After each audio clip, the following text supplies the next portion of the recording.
I want you to take this video very seriously. Usually, you get motivated after watching videos like this to become the next Bobby Fischer. But you get absolutely destroyed as usual. This video is different. If you are under 2000 ELO, that's because you still haven't reached your full potential of positional understanding. Let me explain. The foundation of a chess position is the pawn structure. Pawns are the soul of chess. But to build a strong pawn structure, first you need to understand how to place them without weakening the position in the opening. You need to understand how to place them in a way that makes it harder for them to get through in the middle game. And you need to have the ability to take advantage of pawns in the endgame. This is the way to become a strong player. And this is the main point of Caro-Kann defense. Instead of going for the aggressive attacks, we are trying to follow all the chess principles and be safe. Be simple. Simplicity is a strong thing in chess. The best example I can give you is the former world chess champion Mikhail Botvinnik, who's known as the Caro-Kann player. He didn't do any crazy sacrifices and mind-blowing tactics to become the world champion. His chess style was so simple. Anyone can understand his moves. But his defense was unbreakable. Even Mikhail Tal couldn't find a way to break through. So I'm going to teach you exactly how to use pawns in the opening, middle game, and end game. Also, I have prepared real game examples for you to understand it better. But I know it would be still harder when you are actually in the game. Which is why at the end of this video, I'm going to give you exercises you can do to improve your understanding of how to use pawns, so you can finally try something new to improve. The first game we have is a game of the rising star Gukish. His opponent is G. Fowler, who's over 60 years old, I think. And this was played in the World Rapid Team Championship 2023. E4, C6, D4, and D5. First two moves of Caro-Kann. Now you have to see how the position changed after the first two moves of the game. Before white played E4, that pawn was used to guard these two squares.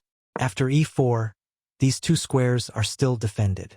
Now E-pawn controls these two squares, and queen and bishop control these diagonals. This is why E4 is the best first move. Now in this position, Fowler chooses to push, which is the advanced variation. Bishop F5, you need to get the bishop out before you close the diagonal with E6. And this bishop is controlling this diagonal. Here Fowler played C4, which is not a very common move in this position. The idea is to play C5 and close the center. And no one wants to take here because if black takes, that will just ruin the pawn structure. If white takes, this rook will get an open file which is very useful in the Caro-Kann. So Gukish played E6 and now black has this unbreakable pyramid pawn structure. This is the whole point of Caro-Kann defense. Both players develop knights. Knight D7. And white closes the center with C5. Now black has a strong pawn structure, so then we should look for a way to ruin their pawn structure. Gukish plays B6 attacking that pawn. If white takes, this knight will get to control these squares.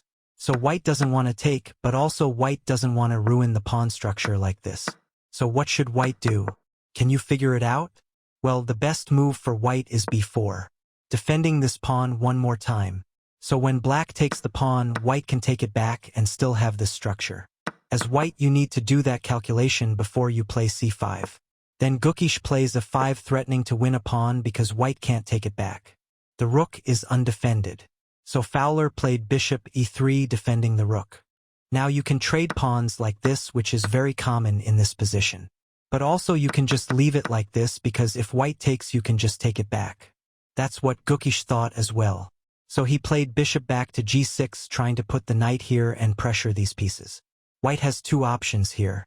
The first option is to be aggressive and go for an attack with a move like H4 looking to trap the bishop like this. So black will be forced to play H6 or H5. Option 2 is just to develop pieces and improve the position because those pieces are yet to develop. What white shouldn't do here is play F4, and that's exactly what he played. It doesn't do anything. Gukish just played knight F5 as he was going to. And what is this for? That move just created a big weakness and that pawn is going to be a target soon. If you try to keep defending that pawn, you are just creating more weaknesses. F4 is a good example of a bad pawn move. Then Fowler played bishop f2, getting the bishop out of danger. If you haven't forgotten already, we were trying to find a way to ruin White's pawn structure. Here Gukish has a brilliant move to do it. Unfortunately, he didn't play that move. He changed his mind, maybe he wasn't sure. But he saw that move. The move is knight takes d4, sacrificing the knight to destroy the White's pawn structure. This is why he wanted that knight there. After the bishop takes, we trade pawns and we get another pawn. So we are sacrificing a knight for 2 pawns. And now Black got 2 passed pawns ready to run down the board. White pieces are still undeveloped and useless. At the grandmaster level, White is cooked here. But this didn't happen in the game. If this happened, this game would have been really famous. Gukish played h5, trying to create an attack on the king side, which is also enough. Fowler played bishop e2, and finally, Gukish decided to take the c-pawn. He didn't take the b-pawn because he wanted to keep the rook and control the b-file. Because since the king isn't castled, you need to make sure you are controlling both sides. Bishop e7, trying to get more pieces to the attack. And bishop d3 by Fowler pressuring the knight. Gukish played bishop h5, pinning the knight to the queen, literally asking Fowler to take this knight. Because it's really hard to tell what else he could have done. Even though he got a strong position, it's a bit harder to make progress. Also, he calculated after g6 and knight e6, the position has improved a lot. Now he has targets and open diagonals. Fowler played bishop e3, just defending pawns. That's how you know you are losing. Gukish castled, which means he is going to push this pawn and open up this file. By the way, if White takes with this pawn, it's even worse. Because Black gets a passed pawn. Bishop has to go back. Queen can't take, there's a fork. So Fowler took with the f-pawn. After a few more moves, Gukish brought his pieces to the attack and the game was over. Rook f2 wins the queen, but Gukish plays rook f7 very calmly and Fowler resigns. He would have resigned like 10 moves ago, to be fair. This game is a good example of how to use pawns in the opening and middle game. Second game I have for you is a game of the Caro-Kann player Mikhail Botvinnik. His opponent is Smyslov, more like SMY slow. And this was played in 1958 World Championship. This game is a great example of a middle game. Look how Botvinnik handled this middle game very calmly without any chaos. White starts with 2 knights. Botvinnik takes his bishop out before creating the triangle pawn structure. Then he trades that light square bishop for the knight. Because their light square bishop is going to be useless because of Black's pawn structure. That's a common thing in Caro-Kann. Now the best move for Black is e6, creating the pyramid. But Botvinnik developed his knight first, which is confusing for me. Looks like Botvinnik wants him to push the pawn and close the center like this. But if Smyslov decides to push it more, this isn't going to be the best position for Black. But anyway, Smyslov didn't push. So Botvinnik played e6 and White played bishop e2 here, which is not the best move. White should play bishop d2 and go for an attack like this. You can't play slow and give time to Botvinnik. But that's exactly what he does. So Botvinnik gets to do everything he wants. Anyway, knight d7 and queen g3 pressuring this pawn. So Black has to play g6 before moving the bishop. But this is okay for Black. Bishop f4, trying to play the very annoying move bishop d6. Botvinnik plays queen b6, threatening to take this pawn, so White defends with the rook. Black castles. And after the opening, Black has a great pawn structure. In the middle game, we need to break their pawn structure while we still have a good one. Bishop c7 attacking the queen. Queen d4, bishop f3, and Botvinnik played e5 here, blocking the bishop. Bishop d6 attacking the rook. Rook develops. Bishop a3 and Botvinnik decide to take on d4. Now the d-file is open. As you can see, White pieces are very passive. They are not doing anything. So then Botvinnik played b5, looking to fork 2 pieces. White attacks the queen. Botvinnik plays queen b6 and b3, creating an escape square for the bishop. Now you can't fork because knight a4 attacks the queen. Knight c5, looking to put the knight here and control these squares.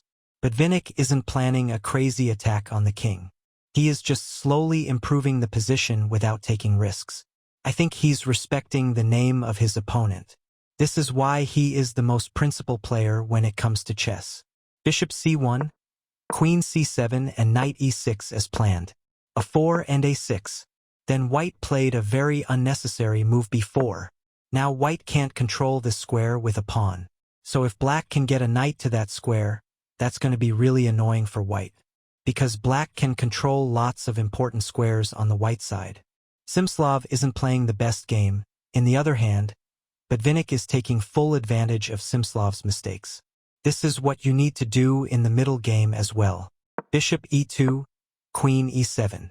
It looks like white can take a pawn, but after the queen take, black has knight h5 discover attack on the queen and white loses the knight. Here white took the b-pawn, which is a mistake. He had to play a5 taking the square, so black can't bring his knight easily. Now black pawns are controlling lots of space on the white side. White trades rooks. Bishop b6 attacking the rook and rook moves to a8. Here white plays the worst move of the game. This is an example for a very bad pawn move. f3. Now this diagonal is open. This bishop is blocked and it's useless. So this knight can get in. Rook a3 is coming. If the knight moves, you can take a free pawn because this pawn is pinned to the queen. Basically, the move f3 weakens the entire white position. If you play f3 in this position, you are supposed to bang your head on the wall and resign. I don't know what this guy was thinking. So Botvinnik plays rook a3, white defends with the queen. Bishop h6 controlling this diagonal. Bishop f1 was played, white was running out of moves. Knight d4 blocking the bishop, looking to bring this bishop here to the attack. If the bishop takes the knight, that would be just suicide. Instead, white attacks the queen moves. Bishop d3 making sure that rook doesn't come in. But here, white takes this knight and just like I told you, it's suicide. Bishop comes in, knight e5. I guess he was thinking of taking this bishop, but knight f6 was the best move. White attacks the knight and Botvinnik takes the bishop. White tries to keep the position still somehow. But look how slowly Botvinnik just broke his defense one by one. He is not in a hurry. He is playing the most principled way possible. After a few moves, Simslav understood this is just a waste of time. He is going to lose this game anyway. So he resigned in this position. The third game was also a game of Botvinnik in the same championship. Against the same opponent, of course. Smyslov. Hopefully this time he will do a better job. This game is mostly about the endgame. Watch how Botvinnik converts this into a winning endgame. In this game, Botvinnik decided to take the e-pawn and open up this diagonal early. Then he developed the light square bishop. White moves the knight back attacking the bishop and Botvinnik moves the bishop back. Don't bring the bishop here because you want to play e6 to build the pawn structure. Smyslov pushes the h-pawn trying to attack the bishop. So Botvinnik creates an escape square for the bishop. Then Simslav played bishop d3. Players traded bishops. But usually in this position white plays h5 forcing to move the bishop back. And then white plays bishop d3, making black move the bishop multiple times. Again, not the best performance from Smyslov. Bro hasn't learned his lesson yet. Anyway, queen c7, preventing the move bishop f4. So white plays bishop d2 and castles long. Black also castles queenside because otherwise black is going to get absolutely crushed. Botvinnik isn't going to invite that. Then here Botvinnik decides to play an aggressive move. c4. Not the most principled move, but it threatens lots of things. Takes and a6. Another weakening pawn move just to prevent knight b5. Don't play like that because you are not Botvinnik. Queen e2 making sure the knight never gets pinned. Bishop d6 and knight e4. Attacking the bishop right away. Players trade knights, Botvinnik kicks out the queen and then he plays rook d7 looking to double rooks. Smyslov played rook c1 looking to push this pawn and open up the diagonal to attack the black king. So if we just take a good look at this position, the material is equal but black has a better pawn structure.